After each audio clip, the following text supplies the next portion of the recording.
Bienvenue chez iFlow pour ce premier rendez-vous de notre cycle d'automne consacré au champ des futurs.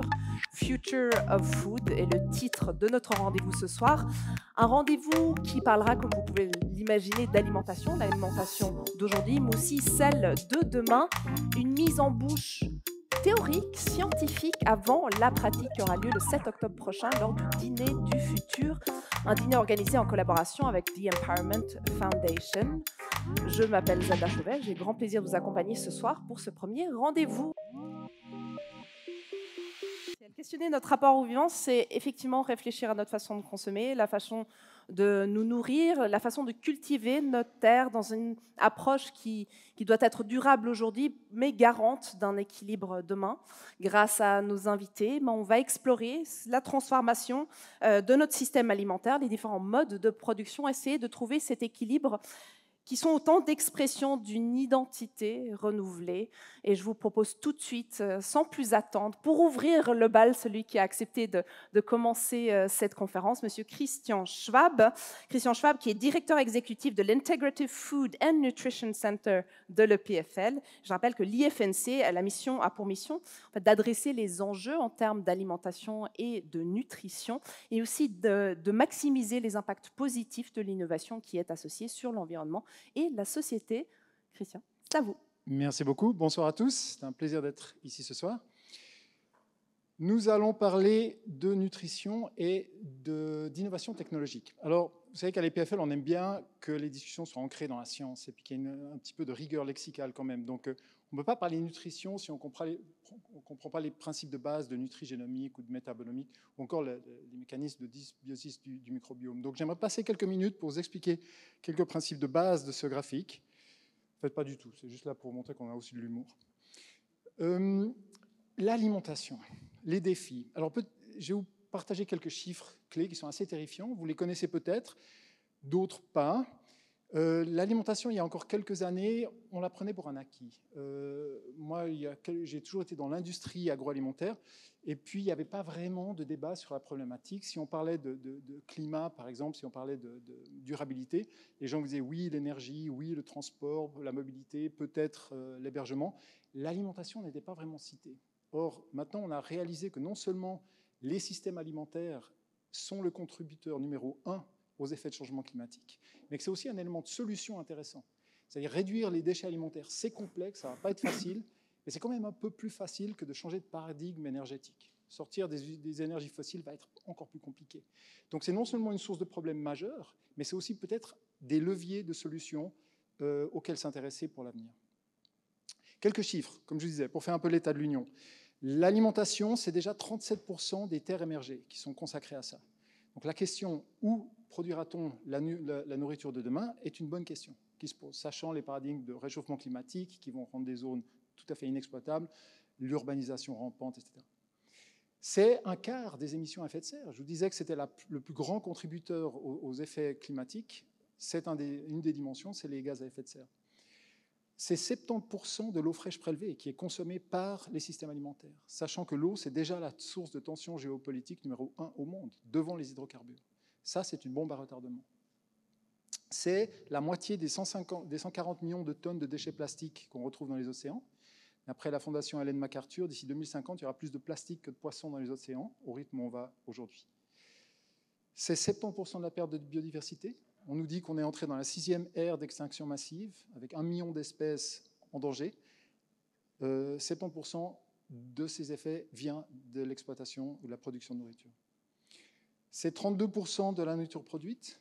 32%, c'est 1,6 milliard de tonnes de déchets de nourriture par année. Je ne sais pas si vous arrivez à vous représenter à quoi ressemble un tas d'1,6 milliard de tonnes. Moi, je n'arrive pas. Est-ce que c'est un cervin? Est-ce que c'est une colline? Je n'arrive juste pas. C'est 3,5 milliards de gens qui sont sous-alimentés. La faim dans le monde était en décroissance durant des décennies. On est reparti à la hausse depuis 4 ans et ça s'accélère. Ça va? Vous passez un bon après-midi?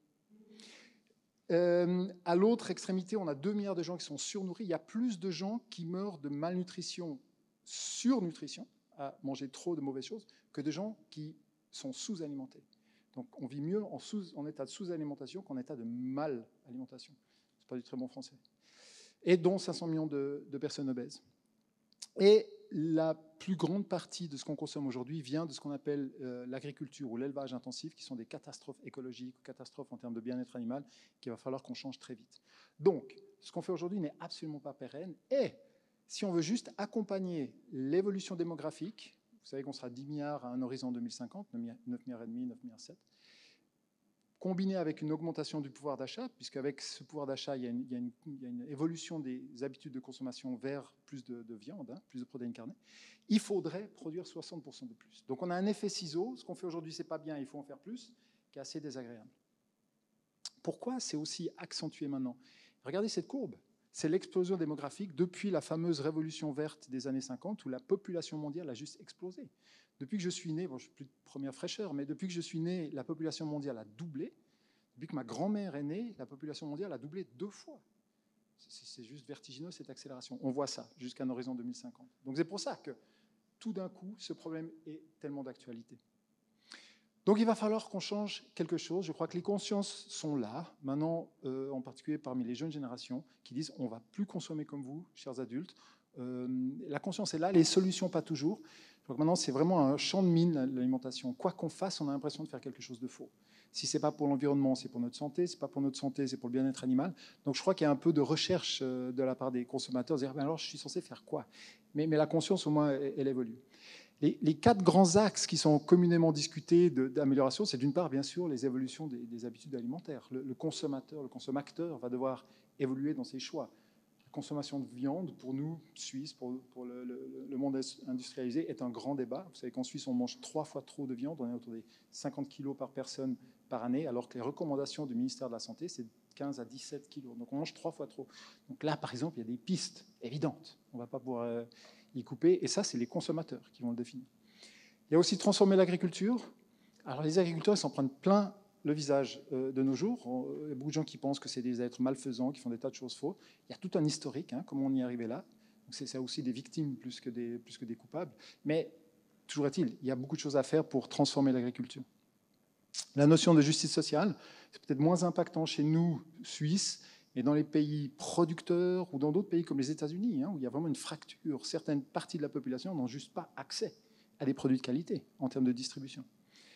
On s'en rend beaucoup moins compte, je pense, chez nous. Et puis, bien sûr, la réduction des pertes et des déchets, qui est un atelier énorme. Ça, c'est vraiment un axe de développement, une opportunité de développement énorme. Qui dit problème dit technologie, opportunité d'innovation et de technologie. Mais quand on vient de l'EPFL, on pense, oui, vous êtes des techno-optimistes, vous pensez que la technologie va tout résoudre. Pas du tout, personnellement, pas du tout. Et si on peut faire de la permaculture avant d'aller digitaliser nos champs, je suis ravi. Je pense toutefois que la technologie va jouer un rôle, mais un rôle parmi toute une constellation de choses. Tous ces problèmes sont multicausaux. C'est du français, ça. Il va falloir des solutions très multiples. Par exemple, une volonté politique, des investissements dans des infrastructures plus appropriées, avoir des cadres légaux et incitatifs qui encouragent les bonnes pratiques de production. Il faut que les citoyens élisent les gens sur des programmes agressifs et positifs. Il faut tout un programme d'éducation, que ce soit pour les étudiants, les adultes, les décideurs, que sais-je. Investissement, il faut qu'il y ait des clés d'allocation du capital qui tiennent beaucoup plus en compte ces paramètres de durabilité. Les donneurs, même chose. Les collaborations transversales, on dit que nos solutions doivent être transversales, interdisciplinaires, holistiques, systémiques. OK, on fait comment ça? C'est quand la dernière fois que vous avez une innovation transdisciplinaire, systémique, holistique se manifester dans votre quotidien? Il va falloir mettre des collaborations en place. Et bien sûr les consommateurs qui vont être clés in fine.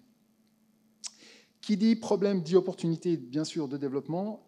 Je ne vais pas faire l'inventaire, mais que ce soit des protéines végétales, en passant par l'agriculture de précision, jusqu'à la génétique ou l'agriculture régénérative, il y a plein d'opportunités d'améliorer la situation.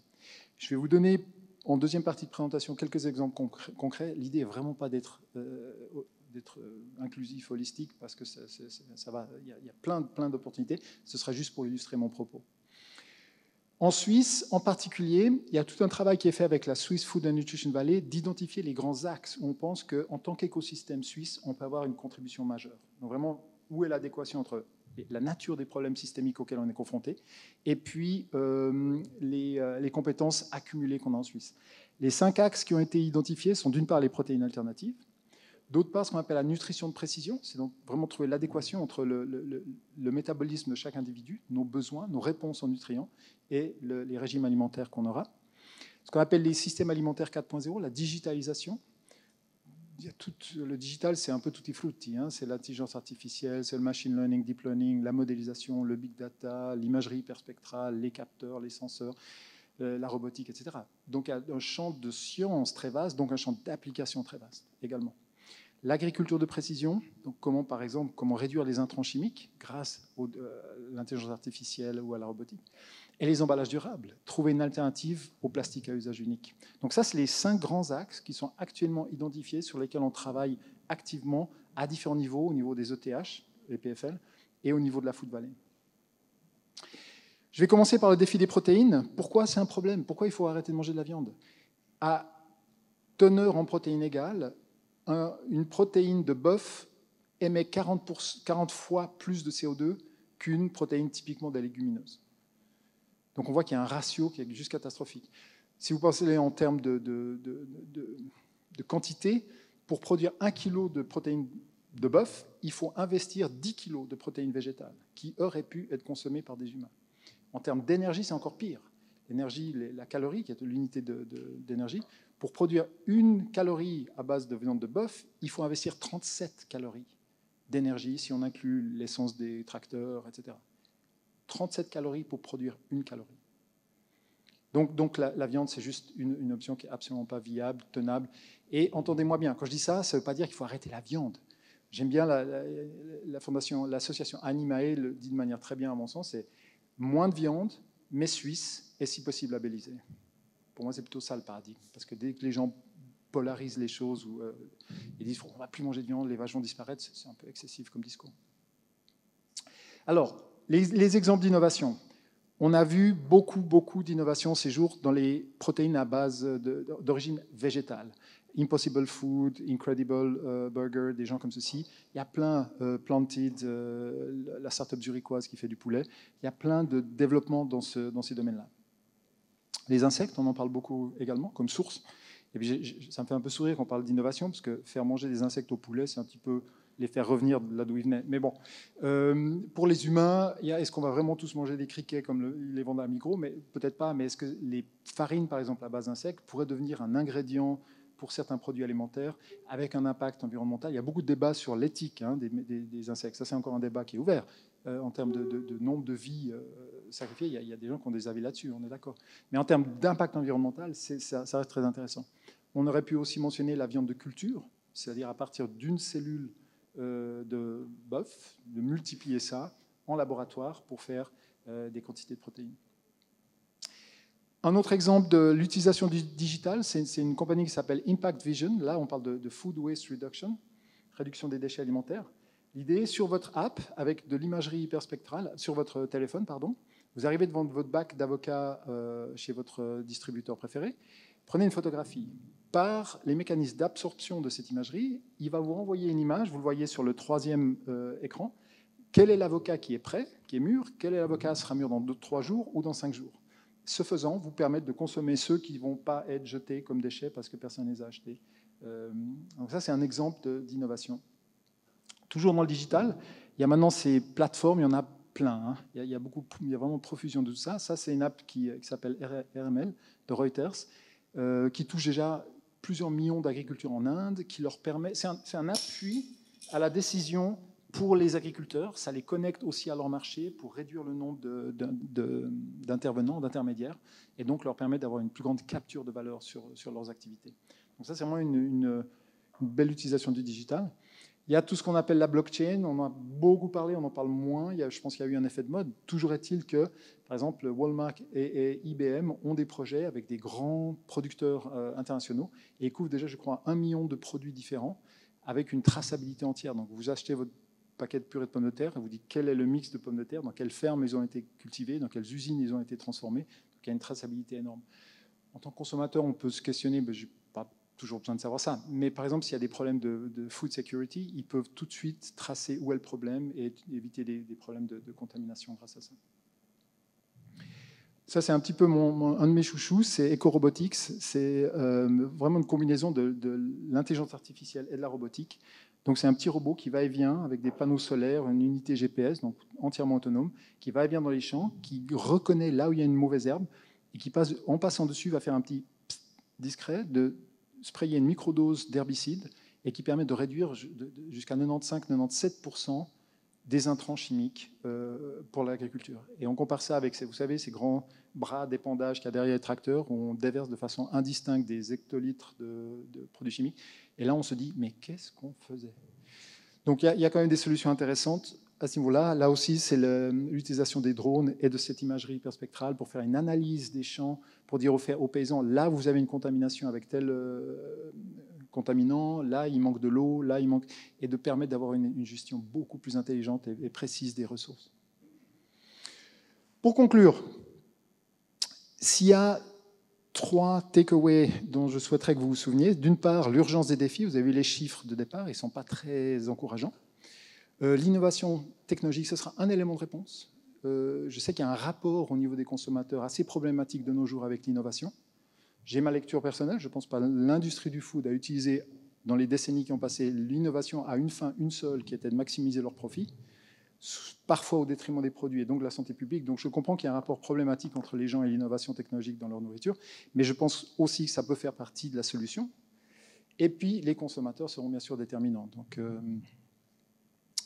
et voilà, pour conclure, il y a toujours cette peur qu'on ait demain des pastilles de blanquettes de veau ou des gélules de fondue bourguignonne. Je n'y crois pas une seconde. Je pense que la nourriture, c'est d'une part un plaisir hédonique, ça se connecte avec les sens, les plaisirs, que ce soit l'odorat, le goût. C'est un objet de lien social. Par la nourriture, on est dans le partage, on est dans le lien avec autrui. Et c'est aussi le véhicule, le vecteur numéro 1 d'expression d'identité culturelle ou d'appartenance culturelle. Donc je pense que tous les produits désincarnés qui ne répondraient pas à ces attentes n'auront aucun avenir. Donc je pense que demain, c'est pas tant qu'est-ce qu'on mangera, mais c'est d'où viendra ou comment cette nourriture arrivera dans nos assiettes qui va beaucoup changer. Voilà, je vous remercie.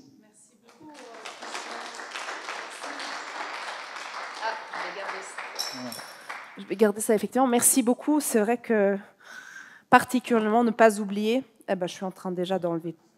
Je ne sais pas ce que j'ai fait. J'ai appuyé sur une... Ah, voilà. Nous allons y arriver. Non, toujours pas. Voilà. Merci beaucoup. Merci beaucoup, Christian. Avant d'accueillir notre prochain intervenant, c'est vrai que la question qu'on doit aussi se poser après avoir imaginé ce qu'on va avoir dans notre assiette, c'est quels sont les nouveaux modes de production en Suisse, à quoi ressemblera l'agriculture de demain, comment est-ce qu'on peut imaginer d'avoir un impact positif sur notre environnement.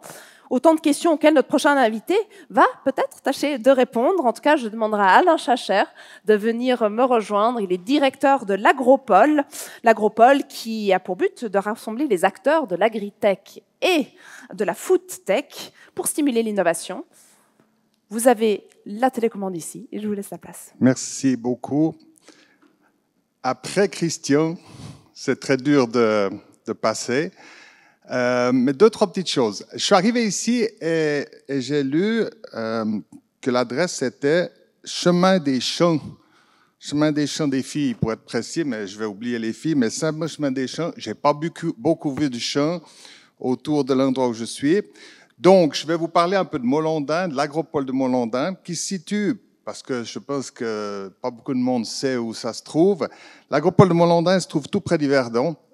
En fin de compte, on a l'habitude de dire à Mollondin, on est loin de rien, parce qu'on est près d'Yverdon 20 minutes, Lausanne 35 minutes, Berne 40 minutes, et l'aéroport de Genève de 60 minutes. Donc, si on veut bien, je vais vous en parler un peu plus, mais on est un endroit où on veut faire un campus, un écosystème, on en parlait avant avec d'autres personnes, un écosystème où on va essayer d'accélérer la mise sur le marché de solutions durables pour l'agriculture. Mon speech aujourd'hui, c'est de parler, si on veut bien, de l'agriculture en Suisse, l'agriculture moderne en Suisse, mais j'aimerais mieux dire que l'agriculture en Suisse, elle sera la même en Europe et dans le monde. Et si on se targue d'être, si on veut bien, les précurseurs ou d'avoir beaucoup de moyens en Suisse, allons dans cette voie-là et soyons les rôles modèles pour que le monde avance plus vite dans la bonne direction. Oublions pas une chose, que quand je suis né, ou un petit peu après, je ne suis pas de première fraîcheur aussi, comme disait Christian avant, on dépensait 35% de nos salaires ou de nos revenus pour manger. Aujourd'hui, on est à 8%. Je ne veux pas vous faire la leçon de dire qu'on devrait dépenser plus, mais franchement, est-ce que c'est normal que la nourriture coûte si bon marché?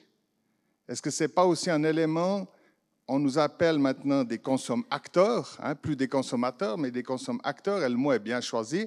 Et je pense qu'il faut se poser cette question, que si on veut être plus durable au niveau sociétal, au niveau économique, et au niveau de l'environnement, il faut aussi qu'on se pose la question en tant qu'acteur de ce travail-là, si on veut bien qu'on se pose la question, pourquoi est-ce qu'on dépense que 8% dans notre consommation? Je vais vous passer un petit film, si ça fonctionne. La dernière décennie a montré que les activités humaines et nos systèmes de production, de transformation ont des limites, ont des failles. Et parfois, on peut se dire que ça serait plus simple de partir sur Mars, par exemple, et d'aller voir ailleurs et de tout reconstruire. Nous, ici à l'Agropole, on est convaincus que l'être humain n'a pas épuisé ses ressources d'innovation et que de ce fait, on doit mettre nos savoirs au service des ressources de la Terre. Faire preuve d'intelligence, c'est utiliser les ressources dont on dispose, mais c'est aussi valoriser toutes ces ressources à travers cet écosystème. C'est d'utiliser les ressources de toutes les personnes disponibles qui peuvent permettre d'élaborer ces nouvelles solutions. La clé de la réussite de l'innovation dans le secteur agroalimentaire, c'est qu'elle doit être pensée tout au long du cycle de valeur, de la production d'un produit, du champ jusqu'au consommateur. Le but de l'Agropole de Molandin, c'est de créer un secteur agroalimentaire plus durable. Et cet écosystème d'impact, nous le créons grâce à une communauté d'acteurs du champ à l'assiette qui échangent, qui innovent et qui mettent en place les solutions de demain. On a beaucoup de solutions disponibles, mais c'est maintenant qu'il faut se mettre ensemble pour créer une terre meilleure, nourricière pour tout le monde.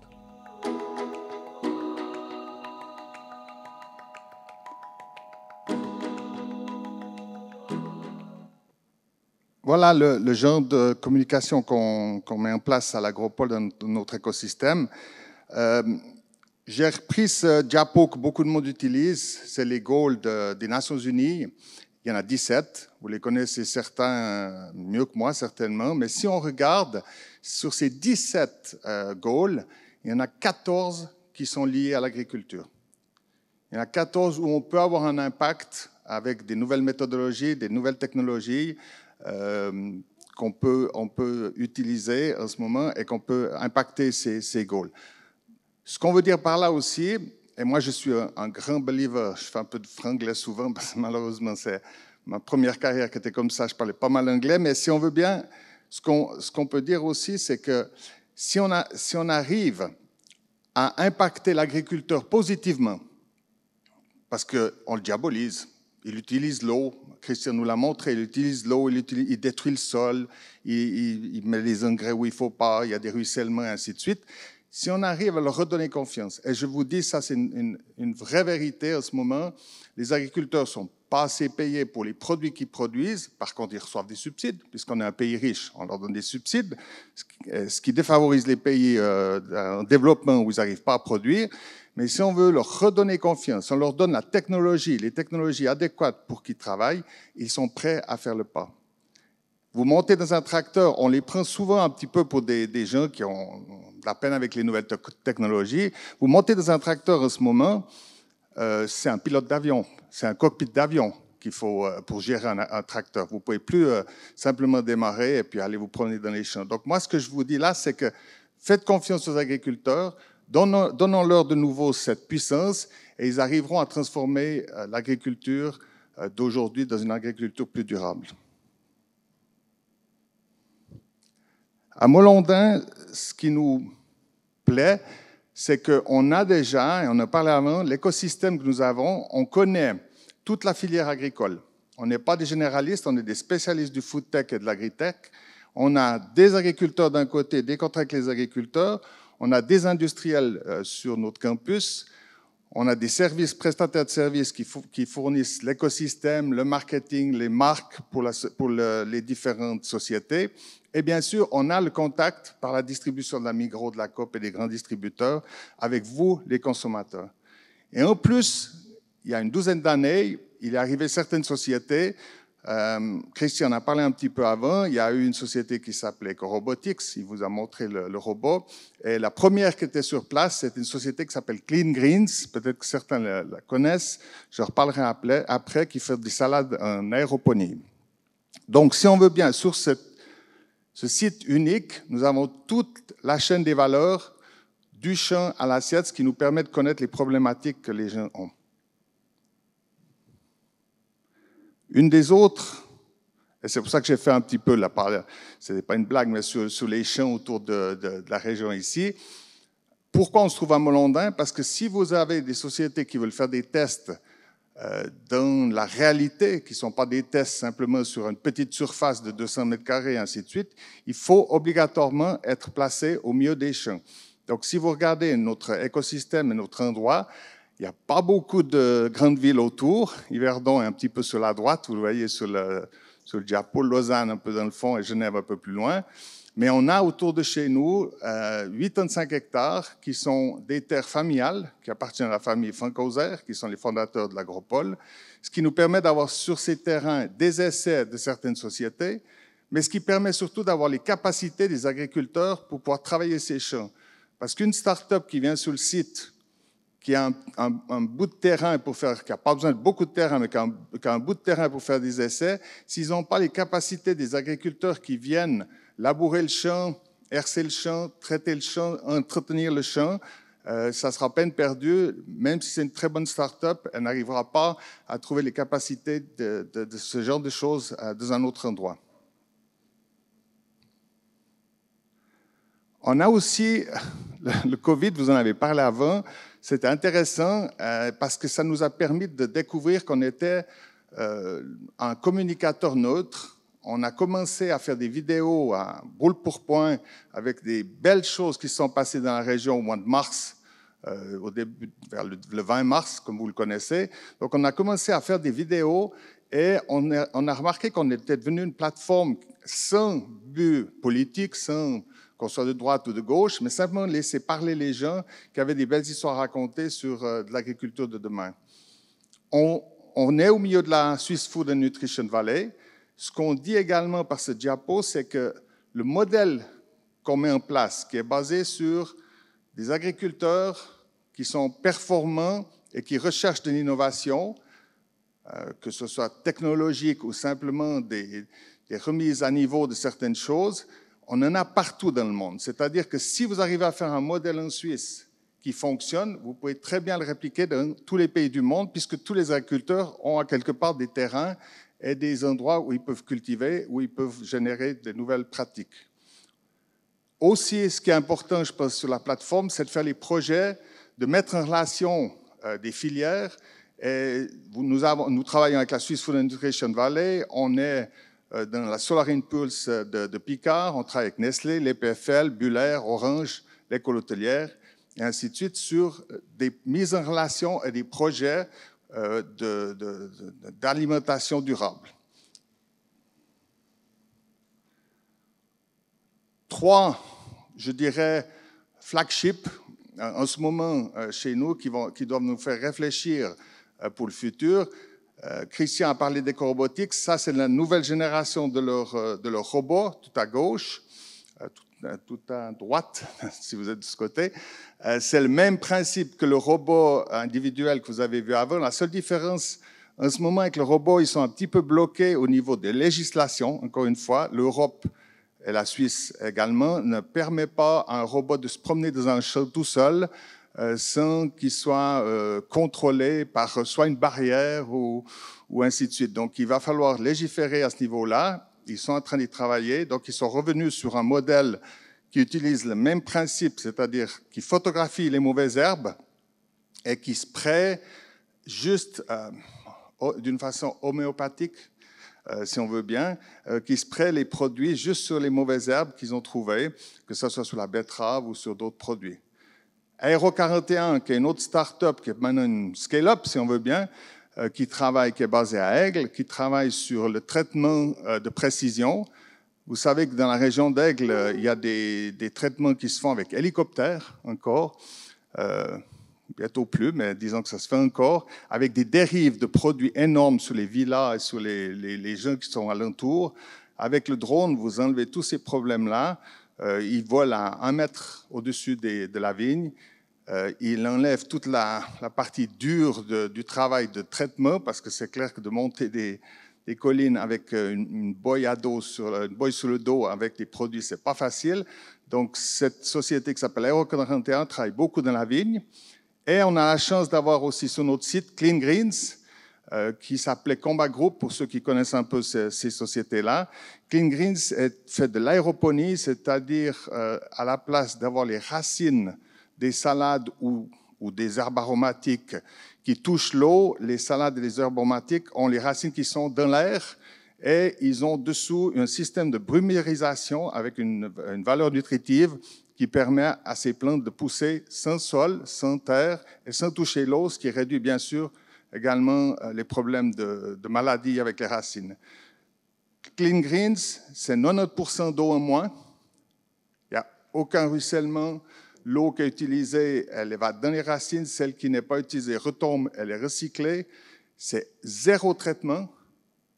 La serre est complètement fermée. On n'a pas droit, on n'a pas accès. C'est pas du bio, parce que comme il n'y a pas de sol, le descriptif du bio en Suisse, il faut absolument avoir du sol. J'espère qu'une fois ça changera, mais voilà, c'est un peu le descriptif actuel.